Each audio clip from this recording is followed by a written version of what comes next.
And hello, everyone. Welcome to the Earnings Players April 2016 earnings season preview. We have a great little presentation for you today. I'm very excited because the earnings season is about to get underway. This is our simple trades, 100 to 500% gains idea. We've been doing this for a number of years now. My expert, Jamie Dlugosch, is along with me, and I will introduce him to you in just a couple of minutes. Specifically, we're going to be talking today about 3 trends and 3 trades you can use to pull in some quick, big gains during earnings season. Now, do have to make the lawyers happy at the outset here. So this is a U.S. government required disclaimer. Forex, future, stock, and options trading is not appropriate for everyone. There is a substantial risk of loss associated with trading these markets. Losses can, will, and do occur. No system or methodology has ever been developed that can guarantee profits or ensure freedom from losses. No representation or implication is being made that using the earnings player methodology, the system, or the information in this presentation will generate said profits or ensure freedom from said losses as well. This is not a solicitation to purchase or sell any of the securities listed in this presentation. You do so, obviously, at your own risk. With that being said, and now that we just told you that you can't make money, let's talk about how you can potentially make money. And that's with our simple trades, 100 to 500% gains approach. As I said earlier, we've been doing this for a number of years now during earnings season, quarter after quarter, pulling in substantial gains. I'll share some of those examples with you a little later in this presentation. But this is a trading strategy that is specifically for investors or traders who want to get some fast growth in their trading account, because we trade the earnings season, which the core of that season lasts about 6 weeks. So with some of these rapid gains in a relatively short space of time, but also being able to do this every single quarter, you'll see how you can rack up some pretty big gains over the course of a year. The trades that we target have gain potential of 100 to 500%. That's historically the range that we have consistently seen with the trades that we've made or recommended. Some of our biggest winners have been in excess of, between 486 and 525%.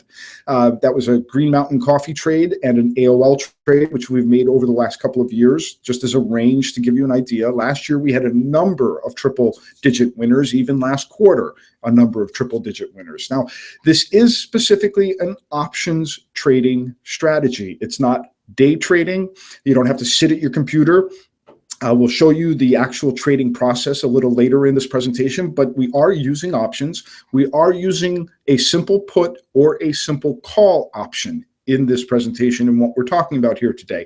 And I'll circle back on that a little bit later in this presentation as well. But most importantly, this is a simple, repeatable system that you can use throughout the year to capture gains from earnings reports as S&P 500 companies report their earnings. Now, a very important point there. We only focus on S&P 500 companies, and the main reason for that is because they're part of the S&P 500, because they are traceable or trackable results, if you will. In other words, because those companies are the biggest in America, they're consistently reporting earnings. Their data is accurate.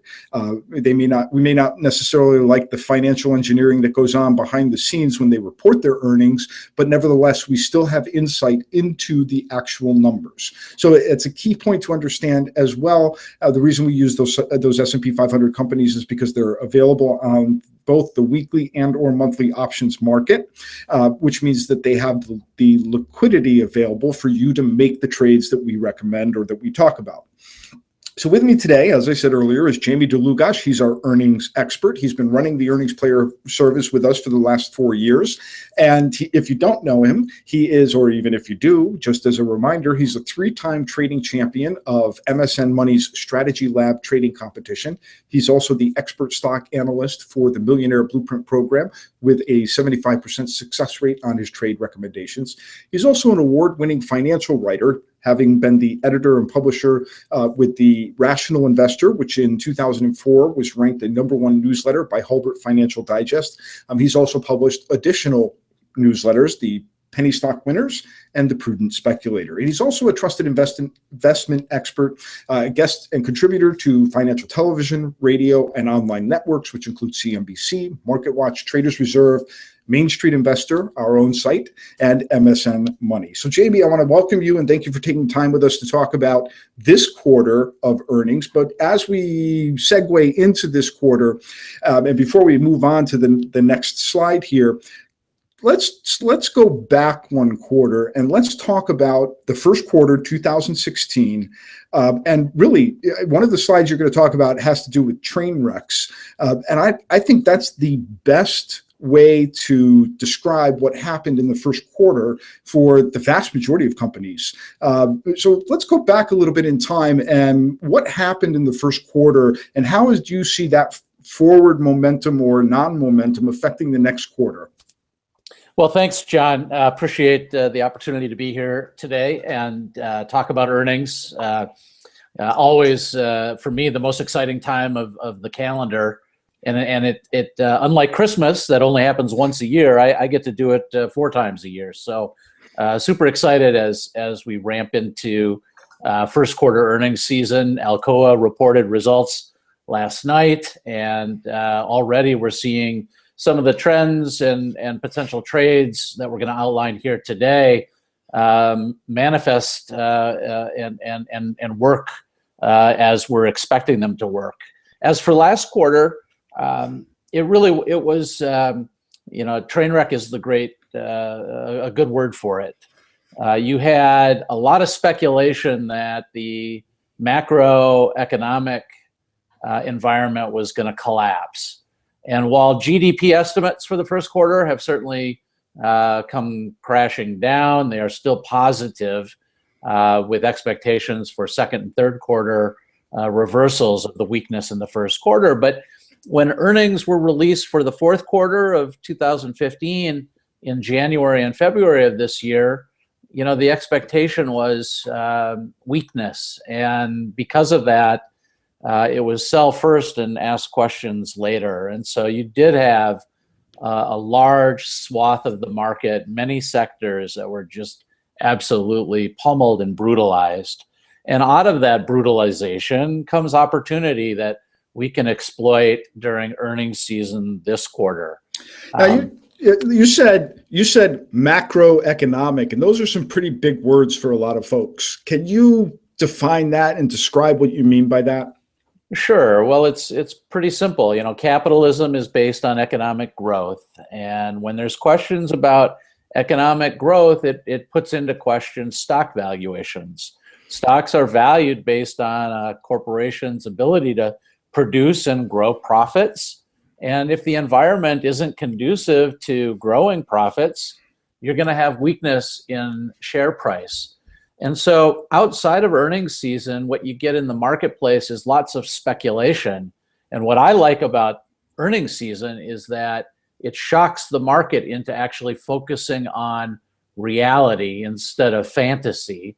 And then a repricing of a stock has to occur immediately after the earnings report is released. And that's why you see really big jumps in share price up or down after earnings are released. So let's dive into the 3 trends you see driving earnings this quarter. You already talked a little bit about how some of those trends will be manifested through Alcoa's results. If anyone wasn't paying attention, correct me if I'm wrong, Alcoa beat earnings by 5 cents, 7 cents versus a 2 cent expected EPS. But we'll talk about one of the core leading indicators, a new leading indicator that you see here in just a couple of seconds.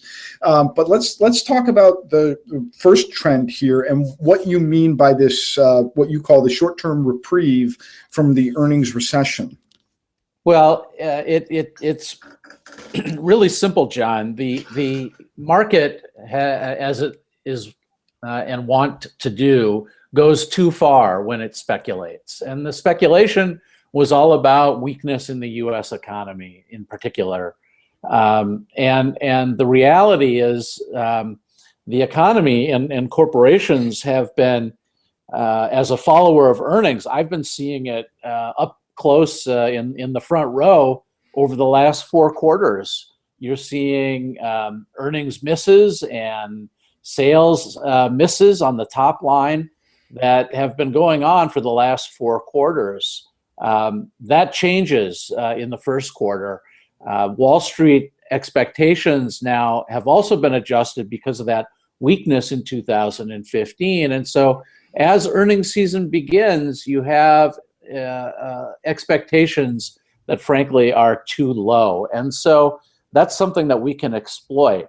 I think operating performance is going to be a lot stronger than folks are anticipating.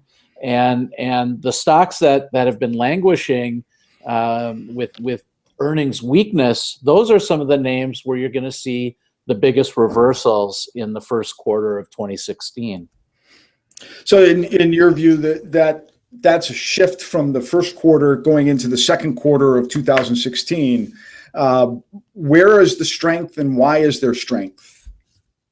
Well, I think if you're looking at the most obvious place, you turn to the consumer.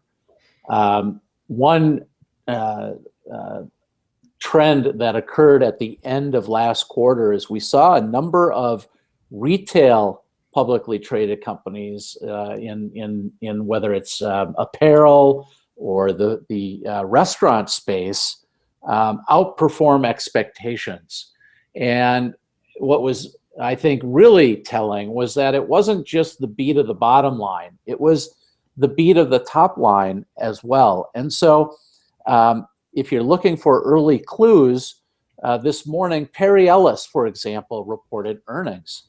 Now, they matched expectations on the bottom line, but they beat estimates on the top line. And because of that earnings beat, Perry Ellis shares are trading higher after the results are released. I think that's going to be playing out time and time again.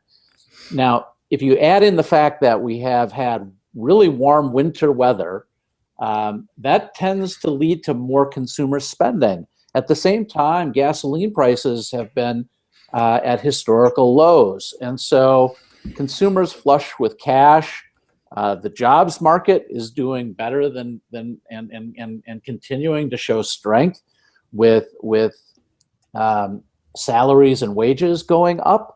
So I think the consumer is really the first place to take a look this quarter when you're looking for earnings beats.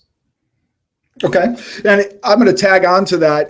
I think for people who are trying to play the overall market, the difficulty for them with where the S&P 500 is right now is you're typically paying about 17 to 18 times forward expected earnings for 2016, which means the market as a whole is overvalued. But what you're saying is you're looking for those companies where that valuation is out of it's out of line with the overall expectations, which leads to essentially an opportunity for a company that's undervalued to pick up rapid growth in their share price, or companies which are overvalued and then miss their earnings to actually be beaten down again.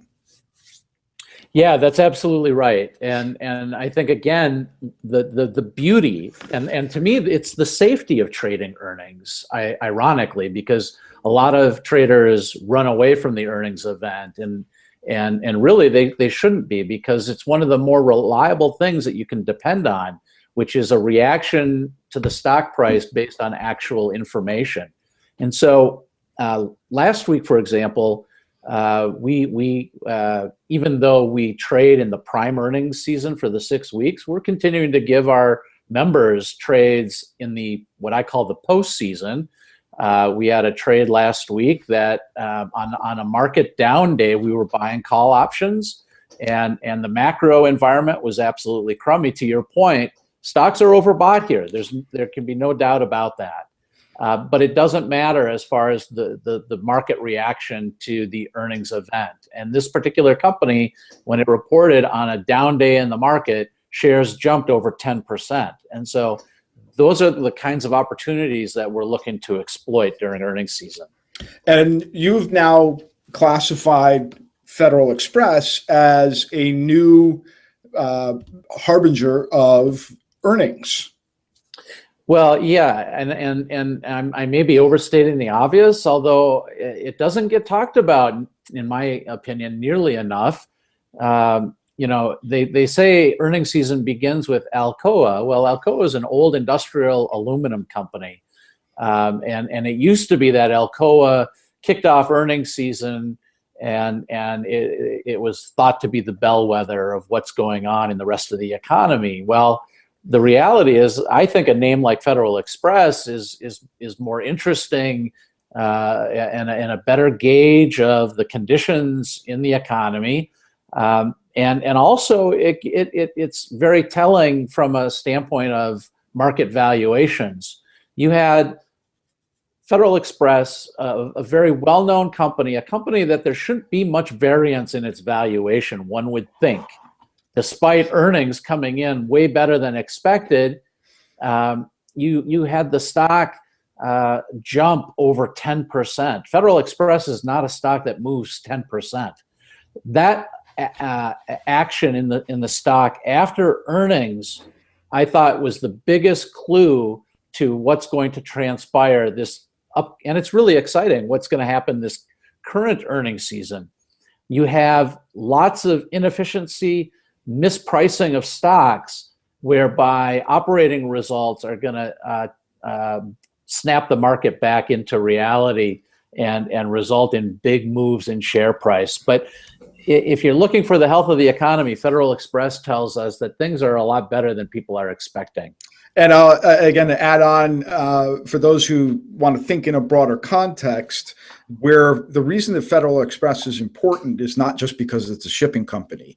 It's also because of the companies that have a relationship with Federal Express as their primary shipper. For example, Amazon.com now does their home deliveries, especially their faster deliveries, are done using FedEx. So when you see FedEx doing really well, you could translate that into the suggestion that a company like Amazon or other home delivery companies that are delivering things to the consumer, are doing well. Another not a bellwether, but another company obviously to watch is UPS, which reports later in the season.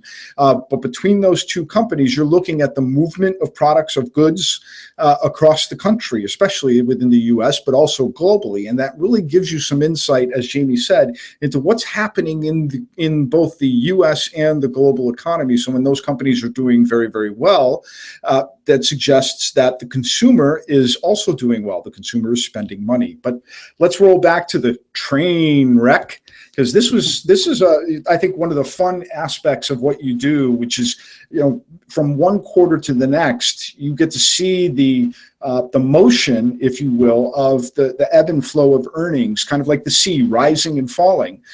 This quarter, you're calling it the revenge of the train wreck. Yeah, well, and I mentioned the stock that we traded last week. The name of the company was Bed Bath & Beyond, and that was an example of strength in the consumer and low expectations. But it's also an example of the revenge of the train wreck. You had shares of Bed Bath & Beyond were absolutely pummeled heading into earnings. And when the numbers come in better than the reduced expectations, it triggers a correction in the valuation. Again, those are things that can be anticipated in advance. And if you can anticipate it in advance with a very simple call or put option, you can generate explosive returns for your portfolio. And during the first quarter, there were dozens upon dozens of absolute, what I would call absolute earnings disasters, where stocks lost substantial value after reporting disappointing results. You look at a company like LinkedIn, for example, its shares lost 50% of their value after a disappointing earnings report. And so Valiant was another one where their shares were pummeled after earnings, and the stock prices plunged.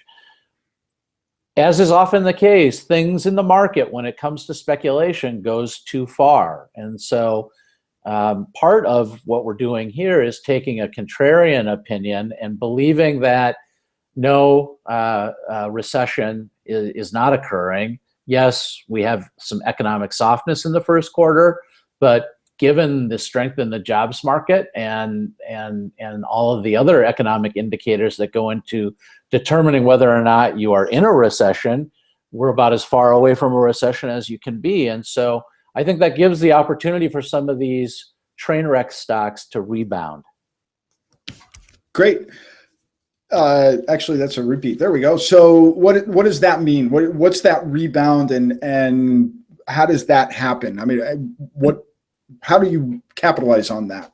Well, you need a trigger, right? And the trigger for us is always the earnings report. We only place trades around earnings, unlike the traders that are running away from earnings. And we place our trades immediately before results are released. So for Bed Bath & Beyond, we were buying call options immediately before the market closed, before earnings were released.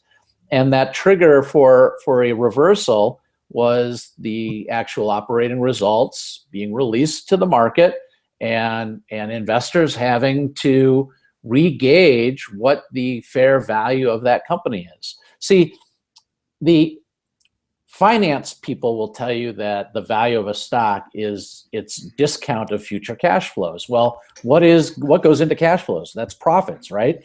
So if there's a change in what the expectations are for those profits, there has to be a change in share price, and there always is after earnings.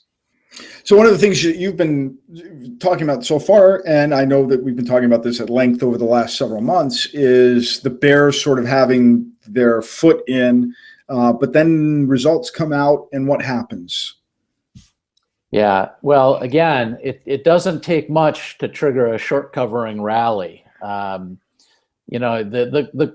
Adam Smith said the goal of the corporation was to profit. And while companies where there is change in their industry or there's intense competition, from time to time can have difficulties, no doubt about it. But ultimately, things are never as bad as what the bears are going to tell you. Companies do not die very easily. Even some of the names that you think shouldn't be around anymore, like a Sears, for example, a Kmart. I mean, those businesses have languished for many years now, to be honest, and yet they still haven't died. My point is, when a stock loses significant value, it doesn't mean the company is dead. And each quarter, there's a new opportunity for management to prove that the company is on the right path to generating profits and growing profits. And if they can prove that point, the bears have no choice but to cover their short positions. So you're looking forward to more earnings recoveries in this coming quarter than the market presently expects. I am, and I guess, with the caveat, John, that it's always on an individual basis. There are certainly going to be companies that miss expectations in the quarter, and we're going to trade those as well. But I think what I'm doing here with this presentation is identifying the big macro trends that people need to be aware of when they're doing their own analysis on individual stocks. And if you've identified something of a train wreck, I think the most likely outcome for the current quarter of earnings is going to be better than people expect, and then you can therefore trade on it. And that segues right into the idea of premium stock valuations, which we talked about a little bit earlier. And give us a little bit of background on why this is an important trend. Right. Well, it goes into your point too, where stocks are trading at the top end of their trading range, at the top end of their historical valuation range. It's at a time when earnings results are contracting, where sales numbers are not meeting expectations, earnings are not meeting expectations, et cetera. And so I think it's a very difficult market to generate any sort of momentum. And the danger, while owning momentum stocks and trading momentum stocks, I'm all for it in the right conditions.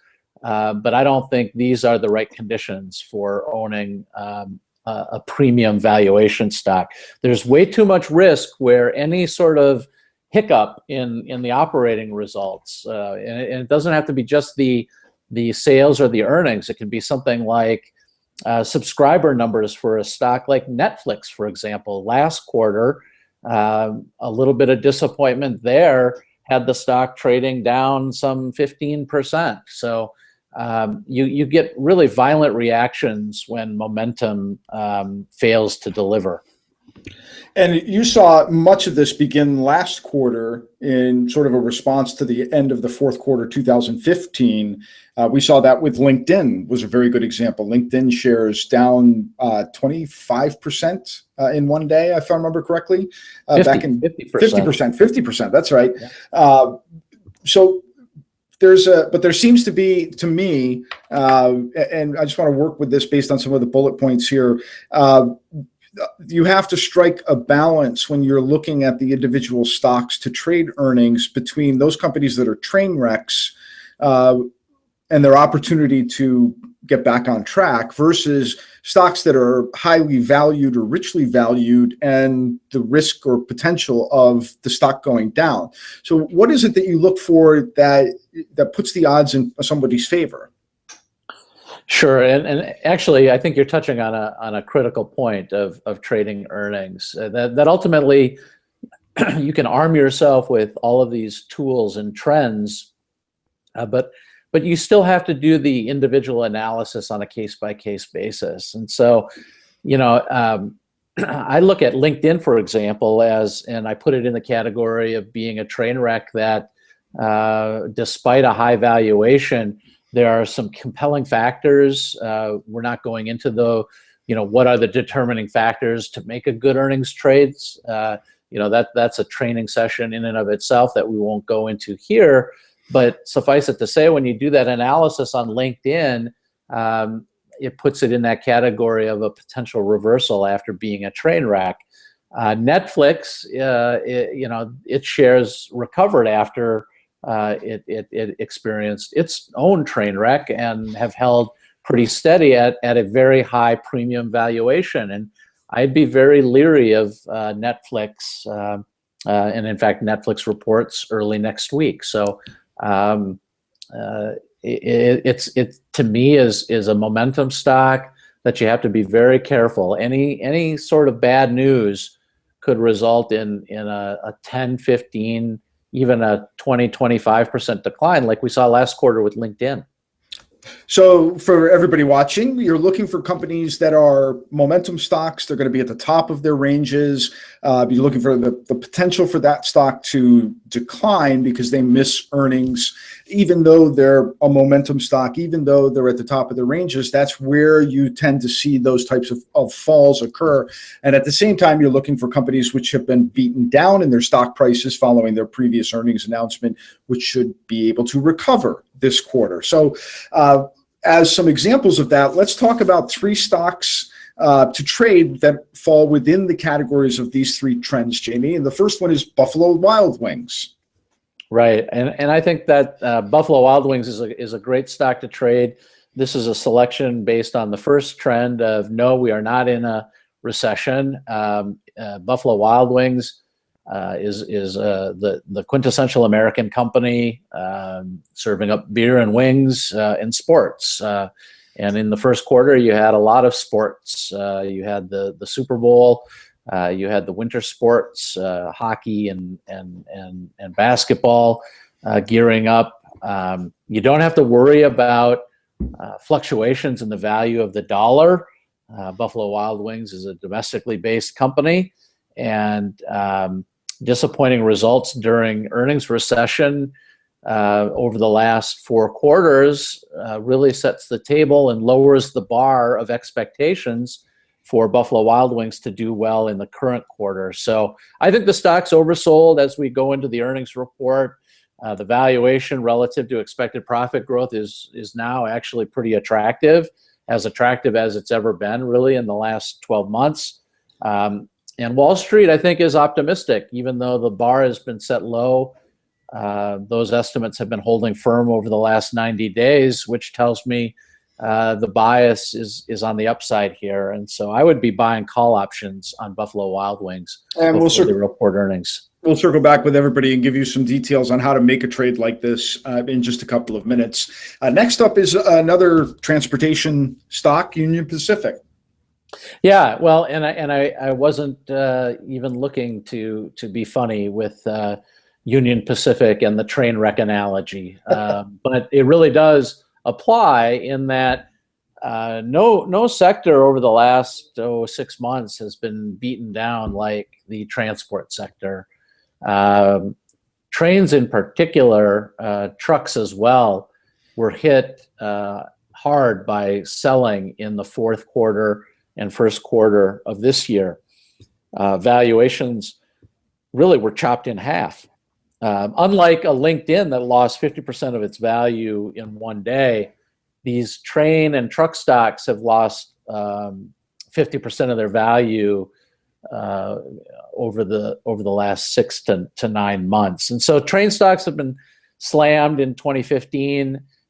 You had the oil price decline and attack on coal negatively impact their shipping rates.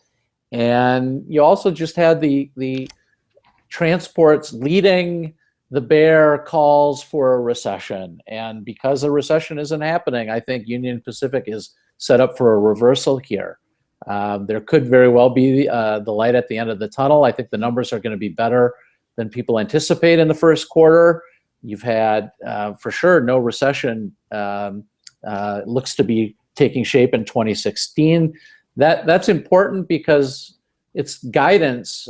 We don't talk about guidance a lot here, but guidance also factors into what happens with the stock after earnings. And so I think you're going to have some positivity in guidance, stronger economic activity can be expected in 2016.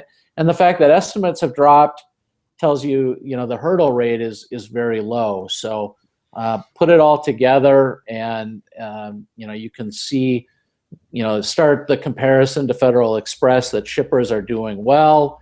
You've had a lot of shorting that's resulted in that 50% discount to valuation. And really, we're just playing the odds here. I don't have a crystal ball. I can't tell you definitively what's going to happen, but the mixture of our analysis and experience tells us that you want to be on the long side here before earnings are released. And our upcoming train wreck stock, Chipotle Mexican Grill. Yeah, I think this is could be the short of the decade. Chipotle was a hero momentum stock, before they ran into a little microbe called E. coli. Tricky little bugger, that can destroy a business more quickly than anything else out there, and it's doing just that to Chipotle. But Wall Street loves this stock, and they are defending the heck out of it with expectations that the company is going to put things together and right the ship in 2017. I think that's just wishful thinking. If you go to your neighborhood Chipotle, you can walk right in and be served immediately, whereas previously it was a 30-minute wait in some cases. The lines were super long and all of that kind of stuff. I think the millennials and Gen X customers that were feeding the growth in Chipotle, and really it was a fantasy. The myth of healthy food fare at Chipotle I always found amusing. They can sell a 1,500 calorie meal and tell people that's healthy. I'm amazed at that. But be that as it may, the facts are their business declined severely after E. coli, and people aren't going back. And I certainly won't. So the way to play this one, I think the collapse continues in 2016. Earnings are going to be an absolute train wreck for Chipotle, and you have a premium valuation on this still momentum-based stock. I think you can see a 25 to 50% reduction in valuation if the news is bad enough. Well, that gets down to how to execute the top three trades. And just very briefly, everyone, this is how in our earnings player program, we execute earnings trades. And I'll give you a little graphic at the end, just as a very simple primer. When we make recommendations, we place those options trades at 3 p.m. just prior to the earnings announcement. So we'll give you an example here with each of the three trades we've just talked about. So you would place the trade at 3 p.m. and then close it out the next day, typically within the first hour of trading. Now, the timing on this is important because, as you like to say, Jamie, you want to isolate the earnings event for the maximum potential pop in that options contract. So you're placing this trade just before the actual earnings announcement. So if a company reports after the market close on a Tuesday, you're placing your trade at 3 p.m. on that Tuesday. Or if the company reports before the market open on Wednesday, you're still placing that trade in the afternoon on Tuesday, correct? Yes, and I think it's important to know that we are isolating the earnings event. There are a lot of traders that will look at the analysis that we do, and in some cases, without trying to pat my own back, but we're fairly prescient at what we do here, and that might give you an itchy trigger finger, if you will, and we don't want people to do that because you open the door to too many outside external factors and speculation that can ruin a trade. So you place the trade right before the market closes, before results are released.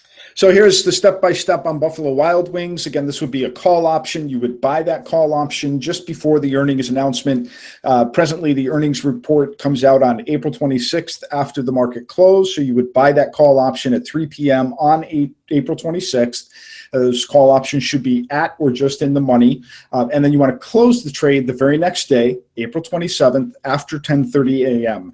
And that gives you the best opportunity to capture the maximum potential in that trade. For Union Pacific, they report on April 21st before the market opens. So for that call option, you would place that trade on April 20th, the day before at 3 p.m. Those options should again be at or just in the money, and then you would close the trade the same day that the report is actually coming out. That they come out before the market open on the 21st, so you would actually close that trade within the first hour or just after the first hour of trading on April 21st. And finally, the last trade, Chipotle Mexican Grill, they report also on April 26th, as does Buffalo Wild Wings, after the market close. So you would place that trade at 3 p.m. on April 26th and then close the trade the very next day on April 27th. So there's three simple trades. The process, again, is very, very simple. You're buying an option here, so it's either a put or a call option. You're placing that trade at or just in the money. Excuse me, you're buying that trade, that contract just at or in the money, and then closing that trade the very next day within the first hour or just after the first hour of trading. It's that simple. That's one of the reasons that this has worked over the years, is because of its simplicity in execution. And at this time, we'll turn over into and come back, and Jamie, I'll have a couple questions for you in a second, but we'll do our quick invitation for those of you who want to be able to take advantage of additional trades throughout earnings season. We are opening up the earnings player to our quarterly membership. We have about 44 seats left, if I remember correctly here. And as I said at the top, this is specifically for investors or traders who want to get some fast growth in your trading account, because the earnings player season, the primary season, lasts 6 weeks. That in the postseason, as Jamie said, we will make additional trades in the following 7 weeks, which lead up to the next quarter. So there's always a trade to be made. When we get the trade analysis correct, when we have the maximum potential movement in the options, that's when you will see these gains of 100 to 500%. And this is what allows you to go big gain hunting. You're not placing hundreds of trades. In fact, we only place about 5 trades a week at the top side. Some weeks we'll place as few as 3 trades. Some weeks as few as 1 trade. It depends on what the market gives us and what the analysis shows us. But as I just showed you with the execution process, this is a simple, repeatable system which you can use all year long. So here are some actual trade results, and then we'll get into the details of the earnings player service. Dick's Sporting Goods, last year we generated a 241% gain on a put option. Cummins, this is one of Jamie's favorite trades from fourth quarter last year, a 377% move on a put option within the first hour. So these are very rapid moves. You're following the exact same process. These are the actual recommendations that we put on last year. year. I mentioned earlier Green Mountain Coffee. We did this trade last August. It was a 486% gain because they missed their earnings expectations as we projected, and boom, went the option.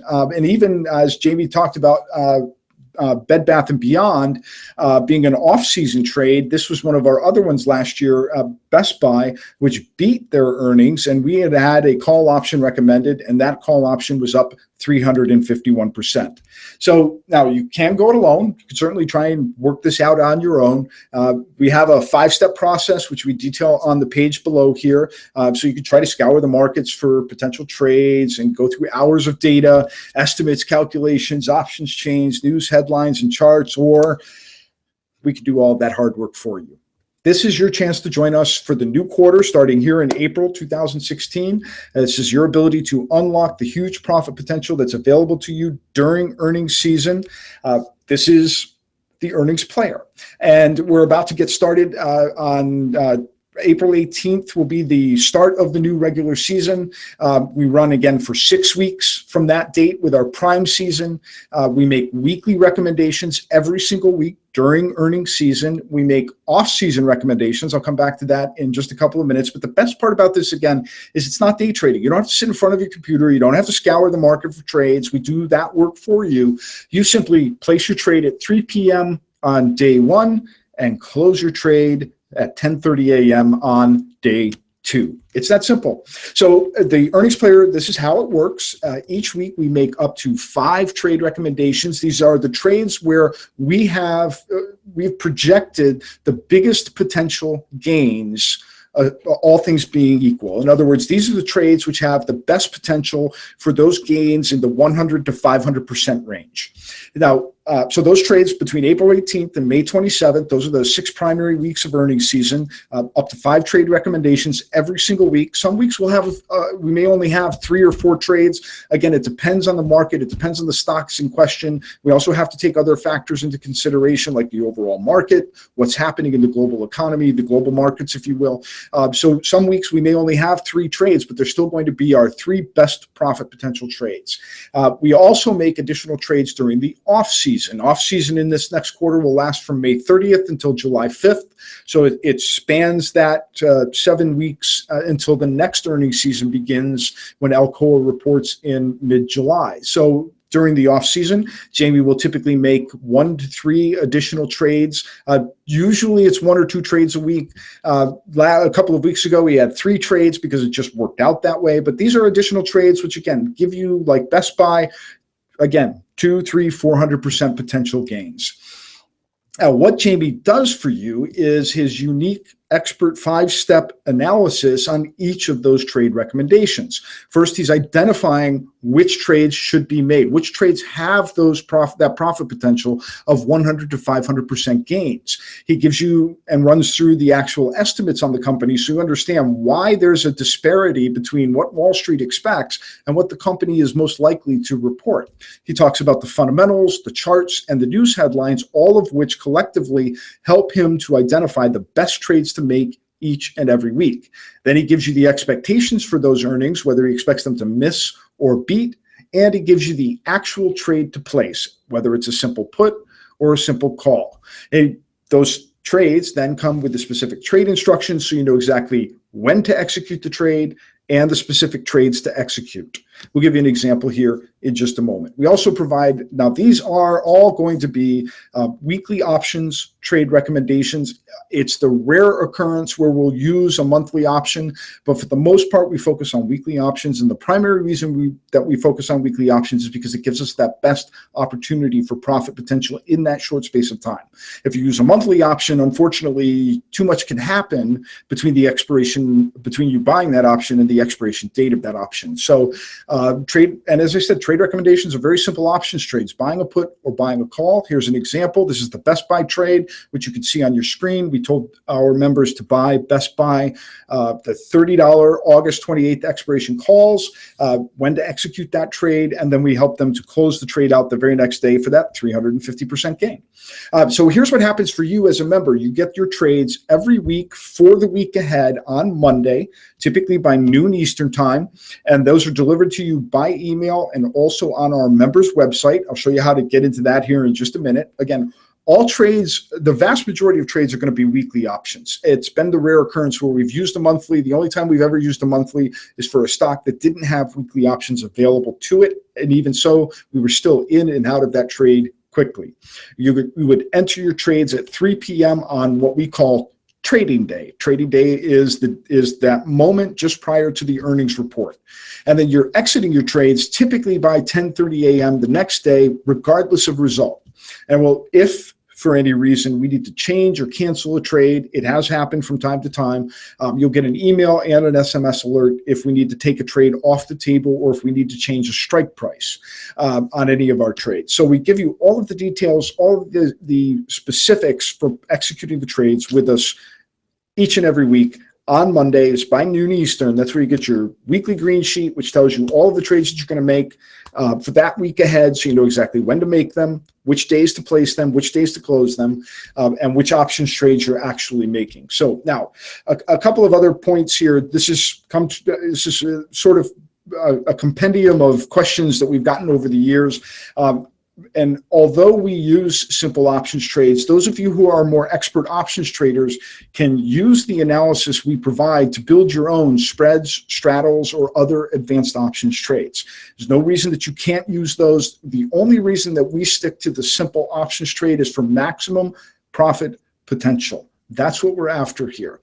If you use spreads or other options tactics, they will reduce your cost to enter that trade. They will reduce your risk in that trade, but they do also reduce your profit potential. It doesn't mean you can't use them. It doesn't mean you shouldn't use them. It just means you need to understand that up front.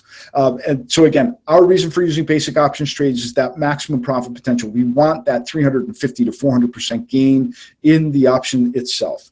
And ultimately, the other reason is there will be losing trades. Even if we get the analysis 100% correct, the market may not give us the move that we wanted. It does happen. It will happen. In some cases, we will have all of the ducks lined up correctly, and the company will surprise to the upside or to the downside. This is unpredictable, but when you put the vast majority of the odds in your favor, you're going to get most of the calls right. But that does mean that from time to time, you're going to have losing trades. That's the key thing to understand here. There will be trades that don't work out. That's why we use the simplest of options trades, so that when we have the winning trades, they make more than the losing trades. And I'll show you an example of this in just a minute, because the way that we always position this program is it is a money management service. The members who have been the most successful with us have used a systematic approach to achieve their results. That means they're taking all of the trades. They're not trying to cherry pick. They know that they're going to have winners. They know they're going to have losers, but they're not focused on any one transactional event, any one trade. In other words, they're not cherry picking and hoping that one recommendation is going to be the big winner, and they put all their money in it. That's the wrong thing to do. In fact, what we recommend is that you buy no more than 1 or 2 contracts per trade that we recommend. And that limits your capital risk, but it doesn't prevent your profit potential. So let me give you an example of what I mean by that, because here's a great quarterly example where we had more losing trades in the quarter than we had winning trades. And yet, the quarter returned a 39.5% overall gain. Now, what you're looking at here is the summer of last year, 2015. And as you can see, we had 12 winning trades and 15 losing trades. So out of 27 total recommendations in the primary 6 weeks of earnings season, we had 27 trades. 15 of those trades were losers. Now, not every trade lost 100%. Many of them lost 100 or close to 100%, but you could see that there were some that lost 47%, as low as 50%, 46%, even a 5% loss. So not every trade is going to lose 100% of your capital. But the key is that when you get those winning trades, that they significantly outperform the losing trades collectively. And that's what you need to focus on. That's why I say this is a money management service. That's why we say you don't have to focus on any one week, any one trade. A good example here, 1 week alone returned two 100+% winners. You can see the two greens together there on Panera Bread and Buffalo Wild Wings. You can see we like trading Buffalo Wild Wings. So we had call options, and both of those produced money doubling gains. In the same week, we had a little 30% winner, but we also had a 100% loser. So if you just took one of those trades, you might get the wrong trade. But if you took them all together, you made money that week. And that's how, and that's why. So again, winning trades win more than the losing trades. And you can see the results at the bottom, a total of $5,500 in capital expended. This is based on a single contract per trade. So we're not inflating the numbers. We're not conflating the number of contracts. So $5,500 spent. So over those 7 weeks, you roughly spent about, $800 per week.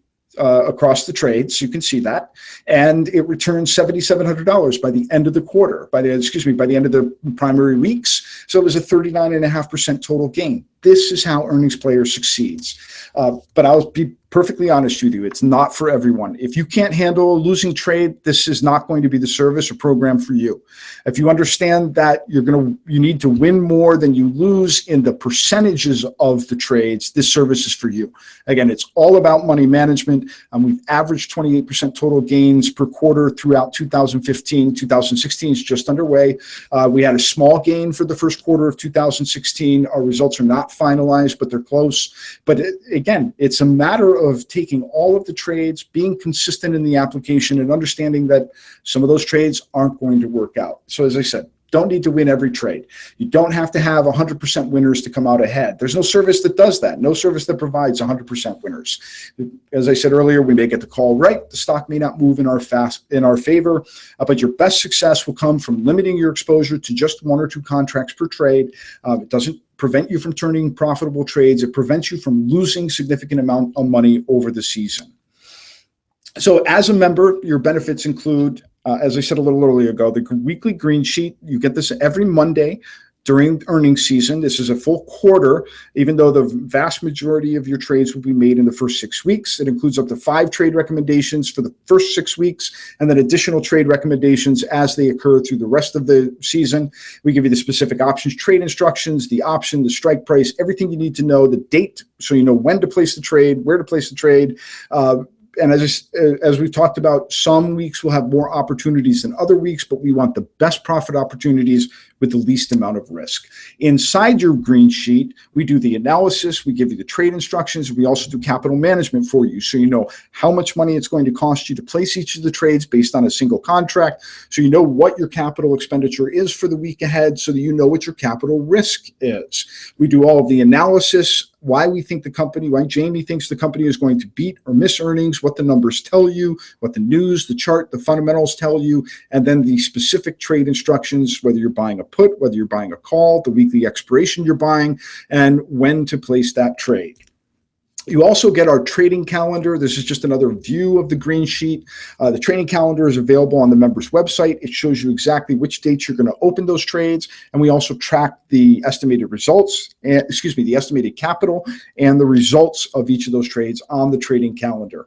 Plus, one of our favorite new additions to the service is the Market Open Trading webinar. Now, you can join Jamie live every weekday at 9:20 a.m. for closing trade instructions. So every morning when we've put a trade on the day before at 3 p.m., you can join Jamie at 9:20 for about a half an hour, and he will walk through the market open, watch the trade or trades that are currently running, and give you updated instructions on how to close that trade. This is for those people who want to take a little extra risk or who want to try to maximize a little more profit. That's what these webinars are for. You get an analysis right there on the spot. What's happening? What's driving the price? What should you do? In addition, as I said, we give you special opportunity trades the rest of the quarter. And if anything ever happens to one of our trades before we place it, we'll make sure you know. Now, it has occurred in the past where a CEO goes on CNBC to pre-announce an earnings in some fashion, an earnings expectation, or to give away the store, if you will, and poof, our trade gets just evaporates. So, it's happened a couple of times, but if it does and we have to take a trade off the table, we'll tell you to remove that as well. If we need to change a strike price because of the movement in the stock price before earnings announcement, we'll make sure to update you on that as well. That's why you always want to wait till that 3 p.m. on trading day to place that trade. And there's also instant email help. If you have questions, Jamie is available to answer them via email. Now, some of the results from members who are currently in the program. Michael told us about banking $2,700 one week, banked $2,700 the week before. FM told us that throughout 2015, he took $4,800, turned it into $11,980, which is a 149% increase in his capital. And one of the most shocking results came to us from Tom. This is last July. He's been with us for 6 quarters, started with $10,000, slowly increasing the size of his trades as his account grew, and he was at an all-time high of $46,000 as of last summer. That's what's possible, folks. So the deadline to get in as an Earnings Player member will be 11:59 p.m. on Sunday. You get your season pass reservation in right now today, right here on this page. Full quarter, the first 6 weeks of the primary seasons, that's where you get up to 5 trades each week, and then additional trades in the weeks that follow. $199, everything included, the members' website, your weekly green sheet, all the trades, the trading instructions, the live market open webinars, the email help, everything you need is all included here. You get our best trades during the earnings season. You get the Earnings Player green sheet, the Earnings Player trade calendar. This is very important. This is the easiest and fastest way for you to know when to place your trades each week and to make sure that you're on top of the game. You get all of our trade alerts and updates. We give you additional emails just to make sure that you're up on what's happening in the overall market. We have several bonuses that we included. Again, the market open webinars, SMS alerts and updates when necessary, the off-season trades, and the off-season weekly market outlook. This is where you can also go hunting for additional trade ideas on your own, but Jamie's done much of the analysis and names the stocks that you should be looking for with that. So once again, deadline is 11:59 p.m. on Sunday because the green sheet will be out on Monday at noon. So you want to make sure you get yourself in right now so you're ready to go. Your first trades will be in your hands at noon on Monday. If you have questions, if you need help ordering, you can call us. The number is right here on the screen. It's also on our checkout page. The link to order is right here on this web page. So just get the button. Get your season pass reserved right now. It's going to be really a spectacular quarter. As we've talked about, between train wrecks and high flyers, the opportunities are limitless for us this quarter. So, Jamie, any last thoughts, any last words before we sign off and move on? Last quarter, I talked a lot about volatility, and you had in the overall stock market a ramp up in gyrations. That really made trading earnings difficult. You mentioned it. Our profits were smaller last quarter because of that. However, the flip side of that is volatility has collapsed in the overall market as we head into this quarter's earnings season. And so I think we are poised for a quarter similar to the summer of 2015. And in fact, I'm expecting a really, many 300-400% gainers this quarter because of the inefficiencies in pricing. So I think it's going to be a great quarter. As you said, our winners win more than our losers lose, and I think that's going to really be the theme of this current quarter. All right, that's it, folks. Register on the page right here. Get your season pass in. Earnings Player, it gets underway Monday, so you want to get in before 11:59 p.m. on Sunday. After that, the registration page will close, and we won't be allowing any more members in. Sign up today. Join us. If you're looking for those big gains, if you're looking for those 100 to 500% winners, we have them, and we're going to help you find them. That's for everyone here at the Earnings Player and Traders Reserve. I'm John Hutchinson, along with Jamie DeLugash. Earnings season is now officially open. Have a good day.